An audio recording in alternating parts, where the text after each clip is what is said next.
Praise the lord. దేవునికి స్తోత్రం. హల్లెలూయా. ప్రియ సహోదరి సహోదరులారా, ప్రభు పేరిట మీ అందరికీ శుభములు తెలియజేస్తూ ఉన్నాను. దేవుని మహాకృపను బట్టి మరలా తిరిగి ఈ విధంగా దేవుని వాక్యం ధ్యానించడానికి దేవుడు మనందరి ఎడల కృప చూపి ఇట్టి సమయమును మనకు ఆయన అనుగ్రహించి ఉన్నారు. సమయం ఎంతో విలువైంది. దాన్ని మనం వృధా చేసుకోకుండా జ్ఞానుల వలె దాన్ని సద్వినియోగం చేసుకుందాం. ప్రకటన గ్రంథం 6వ అధ్యాయము 7-8 వచనాలు మనం చదువుకుందాం. ఈ వారం మన వాక్య ధ్యానం ప్రకటన గ్రంథంలో నుండి 6వ అధ్యాయము 7-8 వచనాలు నేను చదువుతున్నాను. దయచేసి వీలున్న వాళ్ళు మీ బైబిల్ తెరిచి వెంబడించవలసిందిగా మనం చేస్తున్నాం. ఆయన 4వ ముద్రను విప్పినప్పుడు రమ్ము అని 4వ జీవి చెప్పుట వింటిని. అప్పుడు నేను చూడగా, ఇదిగో పాండుర వర్ణము గల ఒక గుర్రము కనబడెను. దాని మీద కూర్చున్న వాని పేరు మృత్యువు. పాతాళ లోకము వానిని వెంబడించెను. ఖడ్గము వలనను, కరువు వలనను, మరణము వలనను, భూమిలో నుండి క్రూర మృగముల వలనను భూనివాసులను చంపుటకు భూమి యొక్క 4వ భాగం పైన అధికారము వానికి ఇయ్యబడెను. ఇది దేవుని వాక్యం.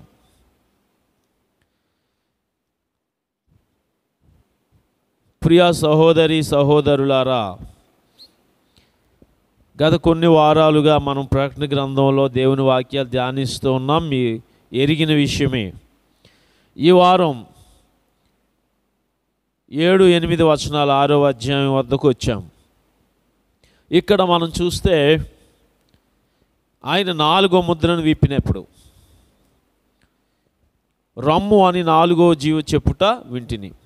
ఆ 7 ముద్రల్లో 4వ ముద్రను యూదా గోత్రపు సింహము, దావీదు వేరు చిగురైన ప్రభు అయిన యేసుక్రీస్తు వారు విప్పినప్పుడు వెంటనే రమ్ము అని 4వ జీవి చెప్పుట వింటిని. ఆ 4వ జీవి గ్రద్దముఖమును పోలి ఉన్నటువంటి జీవి. యెహోవా కొరకు ఎదురుచూచు వారు నూతన బలం పొందుదురు. వారు పక్షిరాజుల వలె రెక్కలు చాపి పైకి ఎగురుదురు. వారు అలయక సొమ్మసిల్లక సాగిపోదురని లేఖనాల్లో రాయబడి ఉంది కదండి. యెషయా ప్రవక్త యొక్క ప్రవచనము. పక్షిరాజు యేసుక్రీస్తు ప్రభు వారి యొక్క పోలిక. ఆయన పునరుత్థానానికి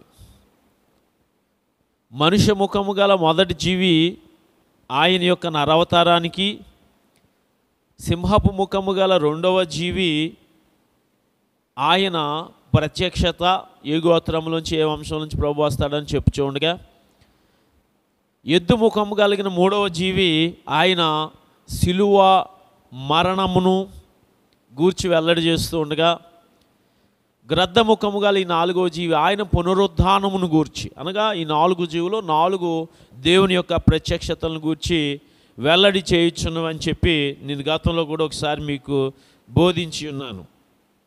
ఈ 4వ జీవి గ్రద్దముఖము కలిగిన, అనగా యేసుక్రీస్తు ప్రభు వారి యొక్క పునరుద్ధాన ప్రత్యక్షతను సూచించినట్టి పైకి ఎగిరి వెళ్ళే ఆరోహణుడైన తండ్రి కుడి పార్శ్వమున ఆసీనుడగుట కొరకు పైకి ఎగినటువంటి ప్రభువైన యేసుక్రీస్తు వారి పునరుద్ధానమును సూచించినట్టు ఈ గ్రద్దముఖము కలిగిన 4వ జీవి రమ్ము అని ఎప్పుడైతే చెప్పగానే ఆర్డర్ పాస్ చేయగా, వెంటనే యోహాను భక్తుడు ఇంకా చూచూ ఉన్నాడు. పాండుర వర్ణము గల, ఇదిగో పాండుర వర్ణము గల గుర్రము కనబడెను. పాండుర వర్ణం అంటే బూడిద రంగు. So pale colour. 4వ జీవి చెప్పగా, ఇదిగో పాండుర వర్ణము గల ఒక గుర్రము కనబడెను. దాని మీద కూర్చున్న వాని పేరు మృత్యువు. చూస్తూ ఉన్నాడు, ఒక గుర్రం వచ్చింది. దాని రంగు గురించి ఇక్కడ క్లియర్ కట్గా చూడండి. ఈ 4 గుర్రాల గురించి అతను చెప్పేటప్పుడు ఒక గుర్రము కనబడెను అని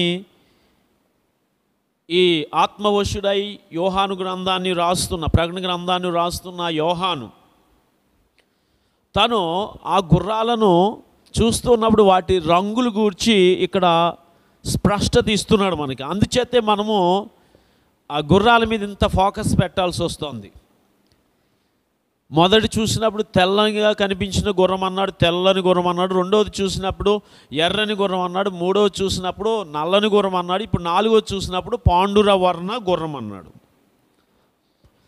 అంటే అక్కడ పరిశుద్ధాత్మదేవుడు గ్రంథకర్త రాస్తున్నప్పుడు ఆ గుర్రం యొక్క రంగును గూర్చి మనకు ఒక స్పష్టత ఇస్తుంది. అంటే ఏదో మనకి ఒక విషయాన్ని పరిశుద్ధాత్మ దేవుడు తెలియజేయాలనుకుంటున్నాడు అనే విషయం ఇక్కడ మనకు అర్థమవుతుంది కదా.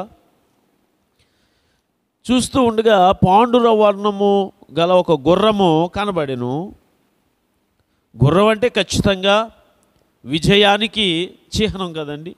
It's a symbol for victory, symbol for war, symbol for power, symbol for victory, విజయానికి అది చిహ్నము. ఇక కింద చూద్దాము. ఒక గుర్రము కనబడెను, దాని మీద కూర్చున్న వాని పేరు మృత్యు. ఈ బూడిద రంగు గుర్రం మీద ఒక ఆయన కూర్చున్నారు. అతన్ని ఎలా వర్ణిస్తున్నాడంటే ఇక్కడ యోహాను మృత్యువు అంటే ఆ గుర్రం తోలే అతని పేరే ఏం పేరు చెప్పండి? He is the death himself, his name is death. అతని పేరు మృత్యువు. కూర్చున్న వాని పేరు మృత్యువు.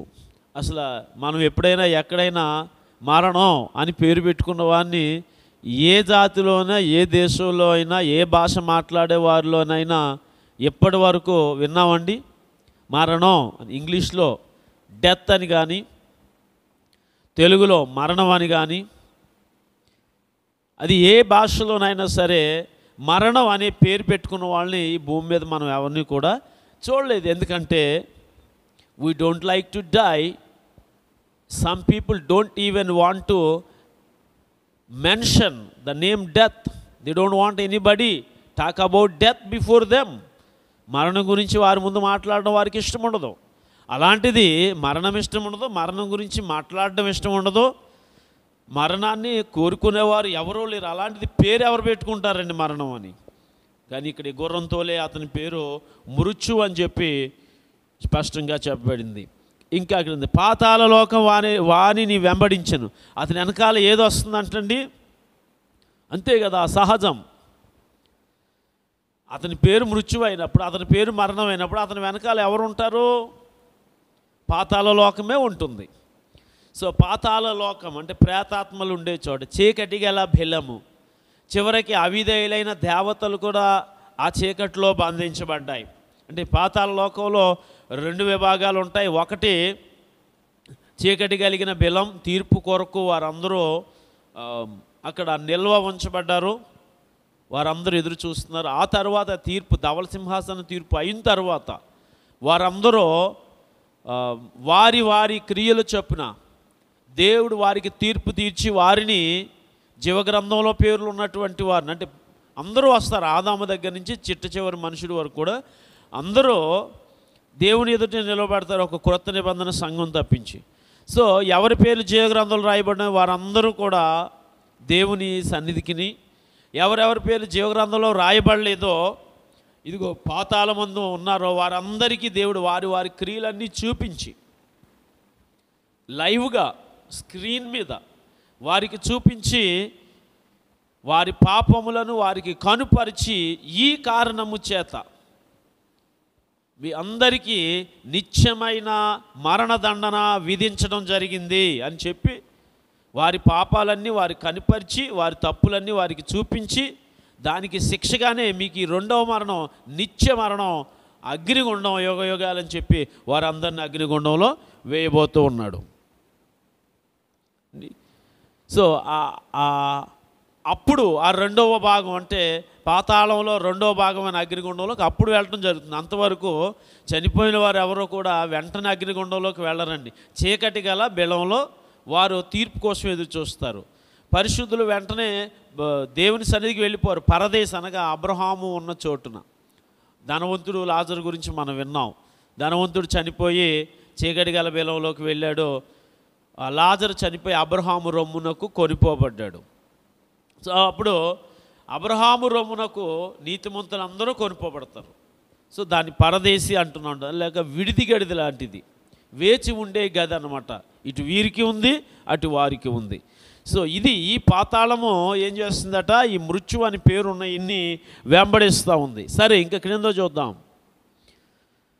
ఖడ్గము వలనను, కరువు వలనను, మరణము వలనను, భూమిలో ఉండు క్రూర మృగముల వలనను భూనివాసులను చంపుటకు భూమి యొక్క 4వ భాగం పైన అధికారము వానికియ్యబడెను. వేటితోనండి, చాలా స్పష్టంగా every word written down here is very important for us to know and to discuss and to deeply dig into. ఒకటి, ఖడ్గము వలన.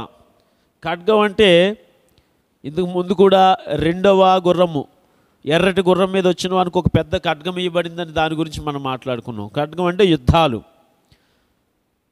ఎర్రని గుర్రం మీద వచ్చేవాడు చేసే యుద్ధం అది వేరు. ఇక్కడ మరలా ఇది ఇంకా భయంకరమైన యుద్ధం అన్నమాట అండి. ఇది యుద్ధాలు, ఖడ్గం వలన యుద్ధాలు, సమాధానం లేకుండా చేసి కరువులు, భయంకరమైనటువంటి కరువు. అంటే 3వ ముద్ర విప్పినప్పుడు 3వ గుర్రం, నల్లని గుర్రం మీద వచ్చినప్పుడు కూడా కరువు వస్తుంది, నూనె ద్రాక్షారసం పాడు చేయొద్దని చెప్పడం మనం విన్నాం. సో అంతకంటే భయంకరమైనటువంటి కరువు. ప్రియమైన వారులారా, ఆ 3 గుర్రాల మీద వచ్చినటువంటి వారు ఈ భూనివాసులకు చేసే ప్రతిదండన కంటే, ఆ 3 గుర్రాల మీద వచ్చినటువంటి వారు పెట్టే బాధ కంటే, అన్యజనులకు, దేవునికి లోబడని వారికి, దుష్టులకు, దుర్మార్గంగా జీవించే వారికి, వారి పాపములలో ఉండి నశించిపోతున్న వారికి, సొదొమ గొమొర్రా లాంటి ప్రజల వంటి స్వభావము కలిగి ఉన్నటువంటి వారిని ఆ 3 పెట్టే వాటికంటే కూడా చివరిగా వచ్చిన ఈ 4వ గుర్రం, బూడిద రంగు గుర్రం మీద వచ్చేటువంటి వాడు కలుగజేసే యుద్ధాలు కానివ్వండి, కరువులు కానివ్వండి, ఇంకా ఇక్కడ చూస్తే మరణము వలనను. మరణం అంటే కింద చూడండి, ఇక్కడ మరణం అన్న చోట 7 అని సంఖ్యను చూడండి, క్రింద చూడండి, కింద దానికి ఇంకా వివరణ ఉంటుంది. తెగుల వలన, తెగుళ్ళు అడిషనల్గా ఇక్కడ మనకి ఏం కనిపిస్తుందంటే తెగుళ్ళు కనిపిస్తున్నాయి.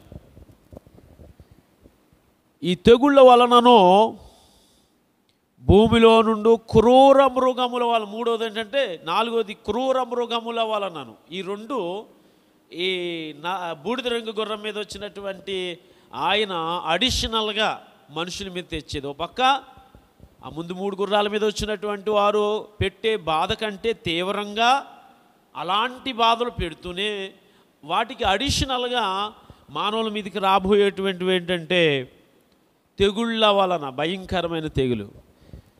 ఏమండి, గడిచిన 20వ సంవత్సరం, 2020వ సంవత్సరం, 2021వ సంవత్సరం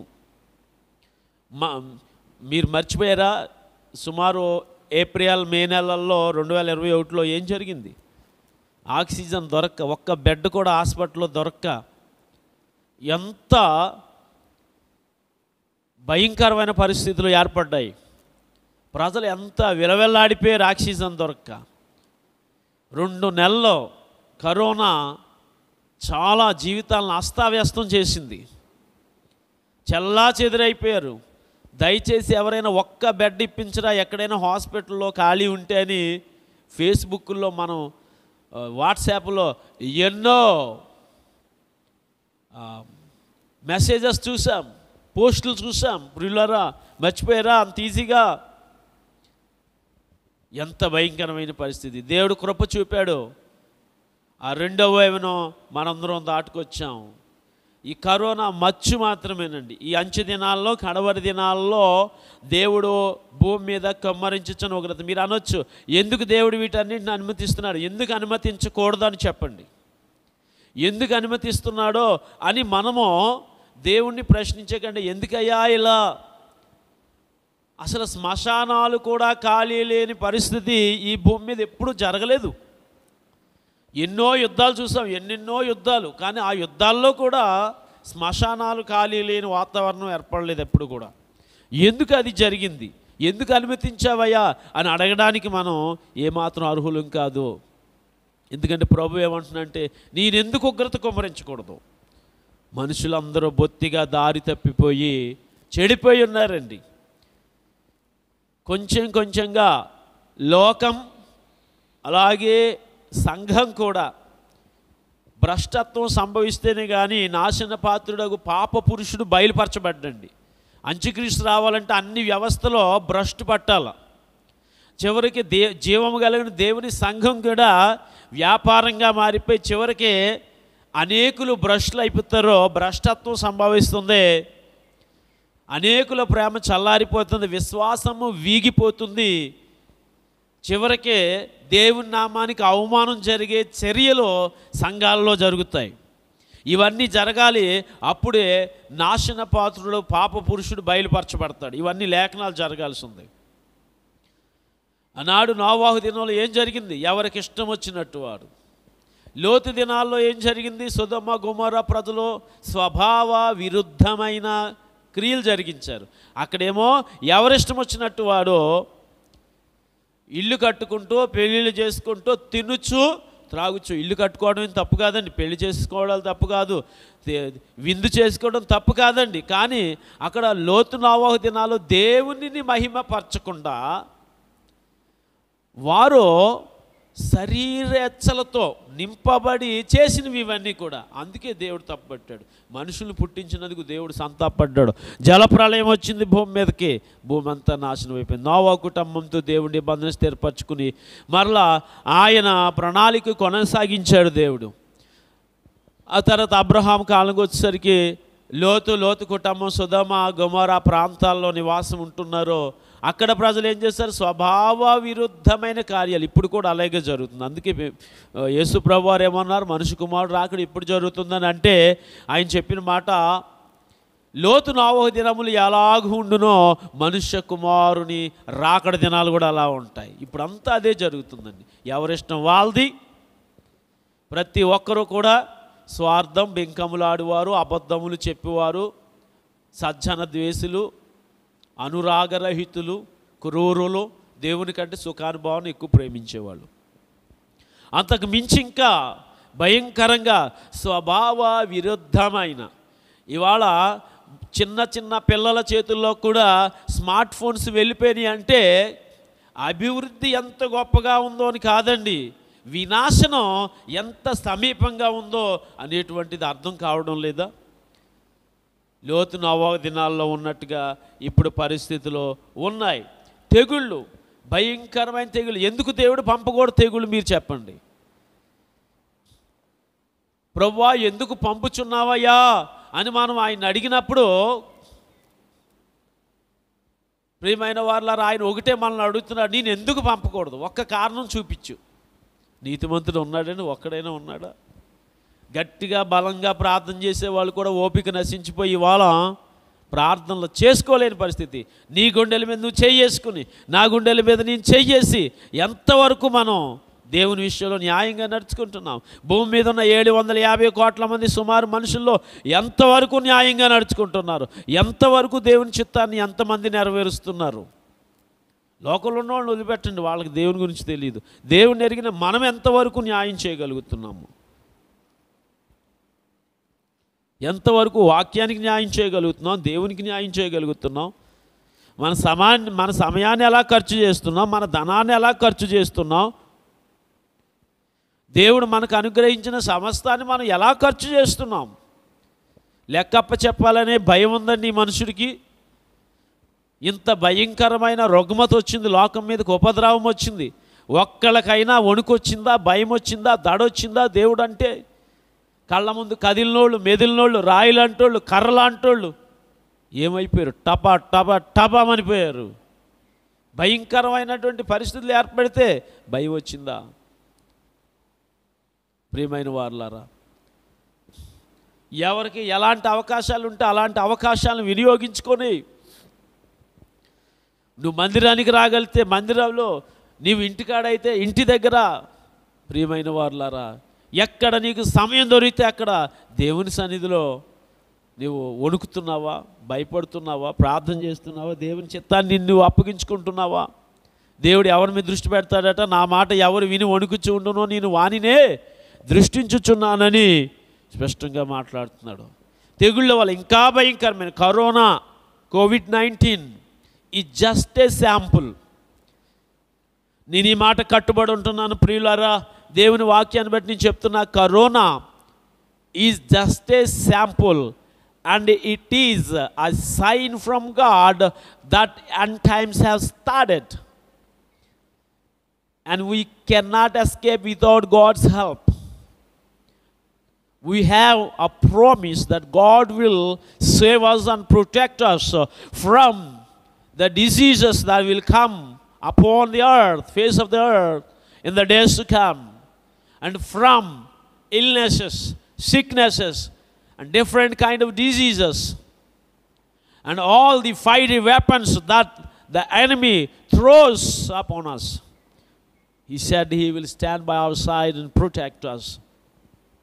We have that promise. God will definitely. He's not a man, he will not go back on his word. He will surely fulfill what he has promised. But what about us?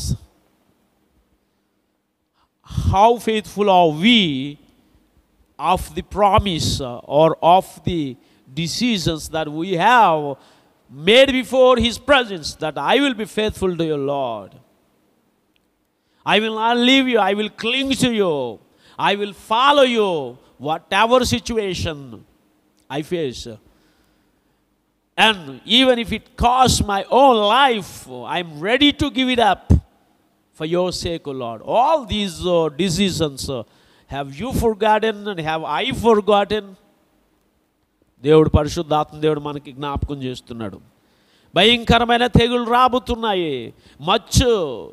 అంచు దినాలు మొదలైనాయి అంటానికి corona ఒక signal అండి. ఇది ఒక సూచన ప్రాయంగా ప్రభు తెలియజేస్తున్నాడు. పరిశుద్ధులు మనం ఏం చేయాలి? సిద్ధపడాలి.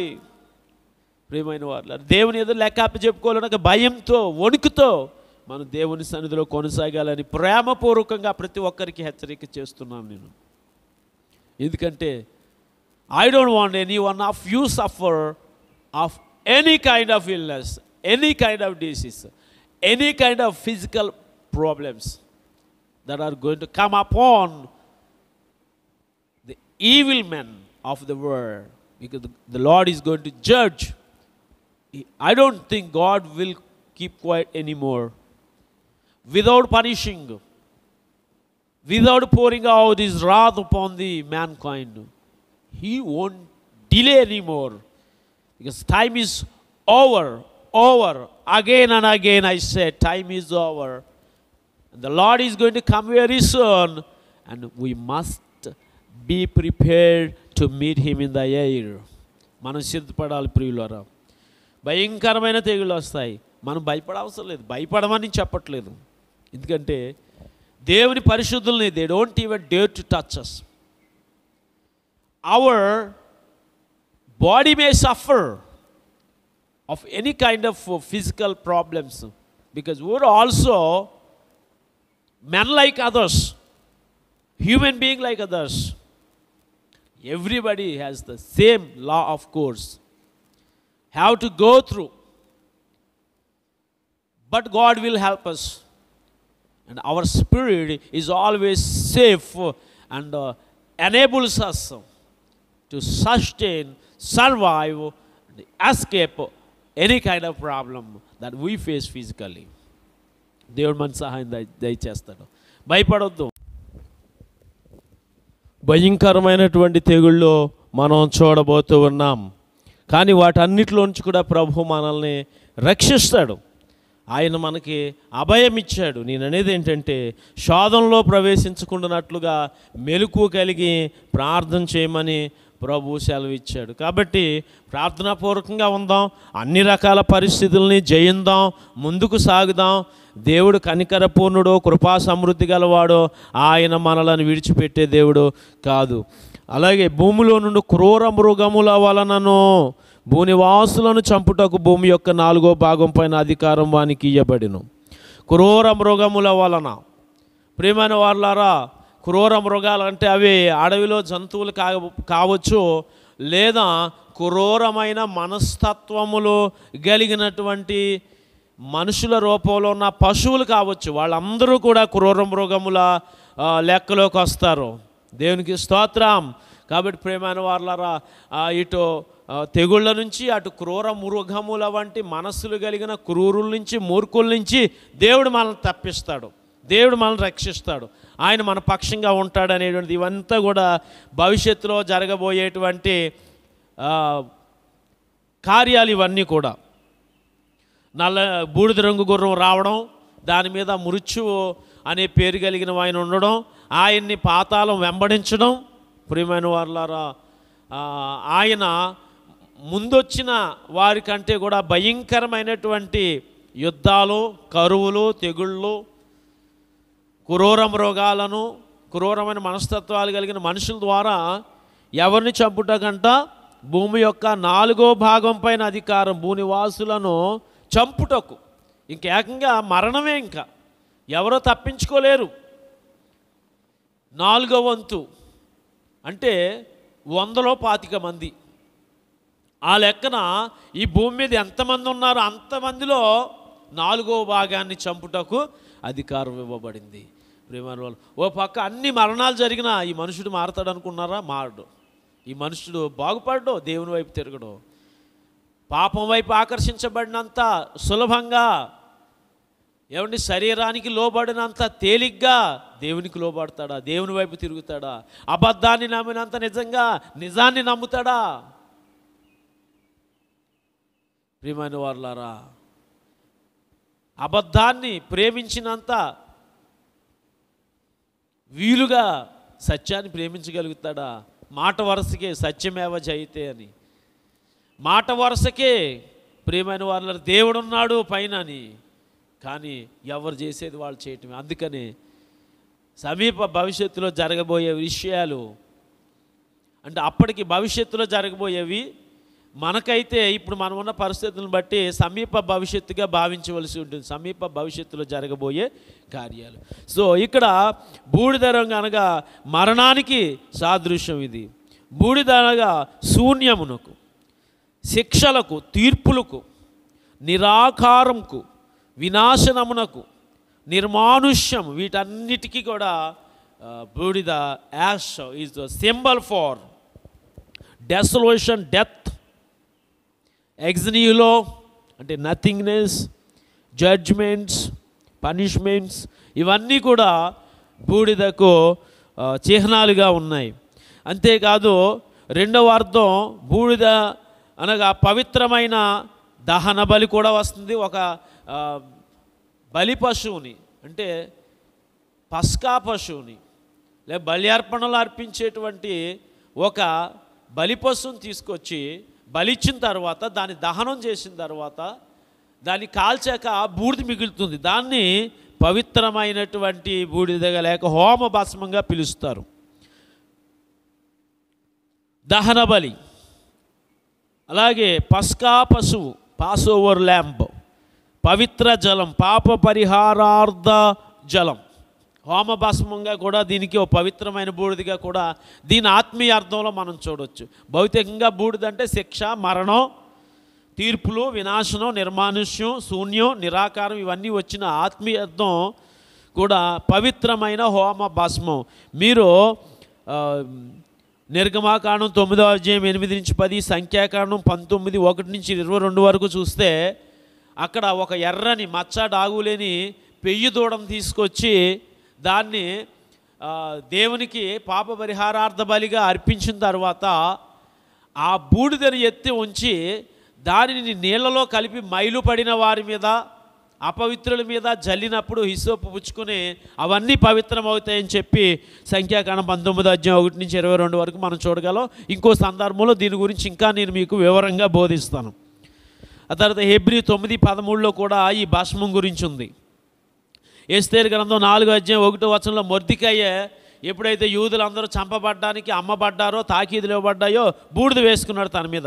యోబు భక్తుడు 2వ అధ్యాయం 8వ వచనంలో బూడిదలో కూర్చున్నట్టు మనం చూస్తున్నాం.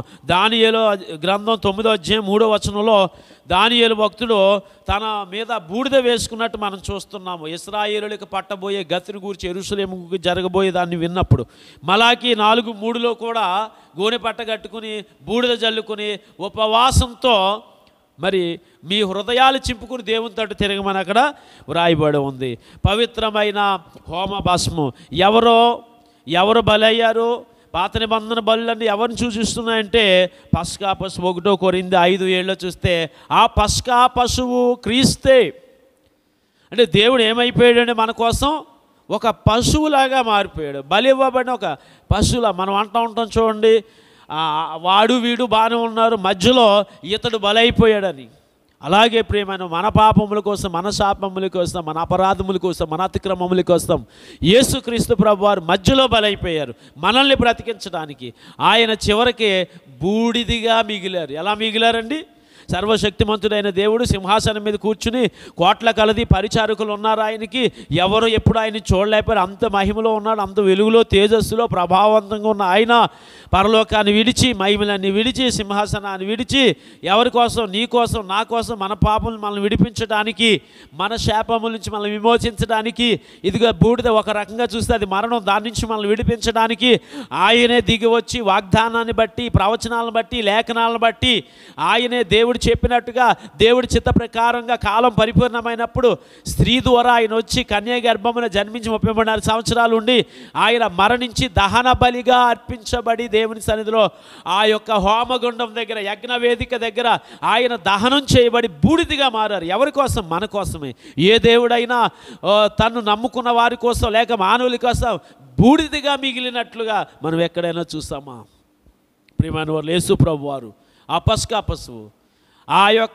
ఆయన విశ్వాసాన్ని బట్టి ఆ యేసు ప్రభువారని ఆ బలి పశువు దహన వేదిక దగ్గర ఆ బూడిద మనం తీసుకొని విశ్వాసంతో ప్రియమైన వాళ్ళని మన మీద జల్లుకుంటే, మన హృదయంలో జల్లుకుంటే, మన మనసులో జల్లుకుంటే, విశ్వాసాన్ని బట్టి రక్తంలో మనం ఎలా కడగబడుతున్నామో ఈ దహన వేదికకి ఉన్నటువంటి బలిపీఠం కాడ ఉన్న బూడిద కూడా మనం ఎత్తుకొని మన హృదయాల్లో, మన జీవితాల్లో, మన బ్రతుకుల్లో, మన ఇళ్లల్లో వాక్యమే అదండి. ఆ హోమ భస్మం ఏంటి? ఆ పరిశుద్ధమైన బూడిదేంటి? దేవుని వాక్యమే. దాన్ని మన హృదయంలో పెట్టుకున్నాడు. మన ఇంట్లో పెట్టుకున్నప్పుడు, మన ఒంటి మీద నామాక్షరాలుగా రాసుకున్నప్పుడు, మన గోడల మీద రాసుకున్నప్పుడు అది మనకి జయం అవుతుంది. అది మనకి పరిశుద్ధత కలిగిస్తుంది. అది మనకి పవిత్రత కలిగిస్తుంది. ప్రియమైన వారులారా, ఆలోచన చెయ్యండి. ఇక్కడ పాప పరిహారార్థ జలంలోకి అది వేసి అక్కడ జల్లినప్పుడు ఆ మైలిపోతుందటండి, అపవిత్రత తొలగిపోతుంది. ఇప్పుడు ఎవరు చెప్పండి? ఈ బూడిద రంగు గుర్రం మీద ఉన్నవాడు ఎవరు? యెషయా 61:3 చూస్తే బూడిదకు బదులు పూదండనిస్తానంటున్నాడు. అంటే ఆయన బూడిదిగా మారారు. 2 కొరింథీ 8:9 వచనంలో మనం చూసినప్పుడు ఆయన ధనవంతుడై ఉండి ఆయన మన కొరకు దరిద్రుడయ్యాడు, బూడిదిగా మారారు. ఆయన బూడిదిగా మారి మనల్ని ఆయన గనులుగా చేశారు. ఆయన దరిద్రుడిగా మారి ఆయన మనల్ని ధనవంతులుగా చేశారు. ఆయన పాప శరీరాకారంలో వచ్చి ఆయన మరణించి మన కోసం మనల్ని పరిశుద్ధులుగా మార్చాడు. జీవానికి, నిత్య జీవానికి వారసులుగా ఆయన మనల్ని చేశాడు. ఎంత భాగ్యం అండి! ఇలాంటి ప్రభు ఎక్కడైనా ఉన్నాడా? ఎక్కడైనా మనం విన్నామా? ఎంత గొప్ప దేవుడు, ఎంత మహిమ కలిగిన దేవుడు! ఆలోచించండి. చివరికి వస్తున్నాను, ముగింపుకి. అలాగే మరి పరమగీతాల్లో మనం చూసినప్పుడు 5వ అధ్యాయము 15వ వచనంలో చివరి మాటలు ఇవి. పరమగీతాలు 5:15లో మనం చూస్తే ఇక్కడ ఏం రాయబడి ఉంది? అతని కాళ్ళు మేలిమి బంగారు మట్ల యందు నిలిపిన చలువరాతి స్తంభముల వలె ఉన్నవి. అతని వైఖరి లెబానోను పర్వత తుల్యము. అతని వైఖరి అంటే హిజ్ అపియరెన్స్. ఆయన ఎలా కనపడుతున్నాడంట? లెబానోను పర్వతాలు మ్యాక్సిమం మౌంటైన్స్, అనేక పర్వతాలు ఏ రంగులో ఉంటాయి? బూడిద రంగులో ఉంటాయండి. అనేక పర్వతాలు ప్రియమైన వాళ్ళారా గ్రేయిష్ బ్రౌన్లో ఉంటాయి. ఆలోచించండి ఎలా కనపడుతున్నాడంటే ఆయన వైఖరి లెబానోను పర్వత తుల్యములు. దేవుడు బూడిద రంగులో కనిపిస్తున్నాడట. ఆయన ఆకారం ప్రియమైన ఎంత గొప్ప సంగతి! ఇప్పుడు ఇతను ఎవరు? ఈ బూడిద గుర్రం మీద వచ్చిన ఆయన. అతని పేరు మృత్యువే. ఎక్కడ రాయబడింది? ప్రకటన 1:18 మీరు చూస్తే పరలోక రాజ్యం యొక్క పాతాళం యొక్క తాళవ చెవులు అతనికి ఇవ్వబడి ఉన్నవి. పరలోక రాజ్యం పాతాళం యొక్క తాళవ చెవులు అతనికి ఇవ్వబడ్డాయి. ఇప్పుడు మరణమైన జీవమైన ఆయన చేతుల్లో ఉంది. మనల్ని రమ్మని పిలవాలన్నా ఆయన చేతుల్లో ఉంది. రోజు లేచి మీ పనులు చేసుకోండి అని మనకు మాట సెలవు ఇవ్వాలన్నా ఆయన చేతుల్లో ఉంది. అపవాది చేయని ఎప్పుడూ దాటిపోయింది పాతాళం. మీకు తెలుసండి, సిలువ మీద అపవాది తలని బదలగొట్టినప్పుడు, పాతాళపు తలుపులు పగలగొట్టుకుని లోపలికి వెళ్ళినప్పుడు, మరణ భూములను విరిచినప్పుడే పాతాళము దాని అంతా యేసు ప్రభు వశంలోకి వచ్చింది. ఇప్పుడు ఈ బూడిద రంగు గుర్రం మీద ఉన్నటువంటి వాడు ఎవరు? బూడిద రంగు ఆకారంలో పాండుర వర్ణంలో కనపడుతున్న ప్రభు అయిన యేసుక్రీస్తు వారే. ఆయన భూమి మీద సంచరించబోతున్నాడు. ఆయన రాబోతున్నాడు. ఆయన వచ్చిన తర్వాత ప్రభు వచ్చి సంఘాన్ని ఇలా తీసుకెళ్ళగానే జరిగేటువంటివి ఇవన్నీ కూడానండి, అన్నీ ఆయనకి పోలికగా సాదృశ్యంగా ఉన్నాయి. ఆయన్ని మనం నమ్ముకుంటే, ఆయన్ని హత్తుకుని మనం జీవిస్తే, ఈ కరువులు వచ్చినప్పుడు, ఈ తెగుళ్ళు వచ్చినప్పుడు, ఈ యుద్ధాలు వచ్చినప్పుడు, ఈ క్రూర మృగాలు వీటన్నిటిని బారి నుంచి మనం తప్పించగల, విడిపించగల, నడిపించగల దేవుడు. యెహోషువతో ఏం చెప్పాడు ఆయన? నేను విడవను ఎడబాయను అన్నాడు. అంతేకాదు, నీకు ముందుగా పోవచ్చు, మెట్టగా ఉన్న స్థలాలు సలాలం చేస్తానన్నాడు. నీ ఎదుట ఎవరు నిలవలేరు. ఈ బూడిద రంగు నువ్వు పోలు ఉన్నటువంటి ప్రభు అయిన యేసుక్రీస్తు వారు మన పక్షపాడైనప్పుడు, ఆయన మన తోడుగా ఉన్నప్పుడు, ఆయన వాగ్దానం మనకు ఉన్నప్పుడు ఏది మనకి ఏ హాని చేయలేదు. కానీ ఇవన్నీ ఎవరికండి? ప్రకటన గ్రంథంలో జరగబోయన్నీ ఎవరికి? ఆ తీర్పులు, ఆ శిక్షలన్నీ అన్యులకు, ఆ మేలులు, ఆ మహిమలన్నీ పరిశుద్ధులకు. నువ్వు నమ్ముతున్నావు ఇవాళ? ఆ బూడిద రంగు గుర్రం మీద వచ్చేవాడు ఎవరండి? మన ప్రభు అయిన యేసుక్రీస్తు. సాగిల పడదాం, ఆయన ఆరాధిద్దాం, ఆయనకి మన హృదయంలో చోటిద్దాం, తప్పించుకుందాం, రక్షించబడదాం. రక్షించుటకైనను తప్పించుటకైనా ఒక్కడే సమర్థుడు. ప్రేమించుటకు, క్షమించుటకు, రక్షించుటకు ఆయన ఒక్కడే సమర్థుడు. సాగిల పడదాం, ఆయన ఆరాధించుదాం, ప్రార్థన చేద్దాం. తల్ల వంచండి. మహాగణుడా, మహోన్నతుడా, సర్వశక్తిమంతుడా, పరిశుద్ధుడా, దేవా, నీకు వందనాలు, స్తోత్రాలు, స్తుతులు చెల్లిస్తూ ఉన్నాం ప్రభు. ఇంతవరకు మాతో మీరుండి నాయనా లేఖనాలు చక్కగా వినడానికే ప్రభు, మాకున్న కొద్దిపాటి సమయంలోనే తండ్రి నేర్చుకోవడానికి సహాయం దయచేసినందుకు మిమ్మల్ని స్తుతిస్తున్నాము. దీవించండి, ఆశీర్వదించండి విన్న బిడ్డలను ప్రభు. ఈ మాటలు వారి హృదయాల్లో నీరు కట్టి ఎరువేసి ఫలింపు దయచేయమని, లోకం మీదకి మేము వింటున్న ఈ శ్రమలో వచ్చినప్పుడు మమ్మల్ని తప్పించండి, మమ్మల్ని రక్షించండి, మమ్మల్ని ప్రభువా వాటన్నిటిలోంచి విడిపించండి. ఈ నామానికి మహిమ తెచ్చుకోమని విన్న బిడ్డలందరూ ఆశీర్వదించబడి సిద్ధపాటుతో ప్రార్థనాపూర్వకంగా దేవుని సన్నిధిలో నీ మాట విని వణుకుచు నీకు భయపడి ఉంటాను కృప చూపమని ప్రియ ప్రభు రక్షకుడు యేసు నామములో అడిగి వేడుకుంటున్నాం తండ్రి. ఆమేన్. ప్రభు యేసు రక్తమే జయం, ప్రభు యేసు రక్తం సంపూర్ణమైన విజయం, అపవాది కీలిక అనంత నాశనం కలుగును గాక. ఆమేన్, ఆమేన్, ఆమేన్, ఆమేన్. అందరికీ వందనాలండి. దేవుడు మిమ్మల్ని అందరినీ దీవించును గాక. ఆమేన్.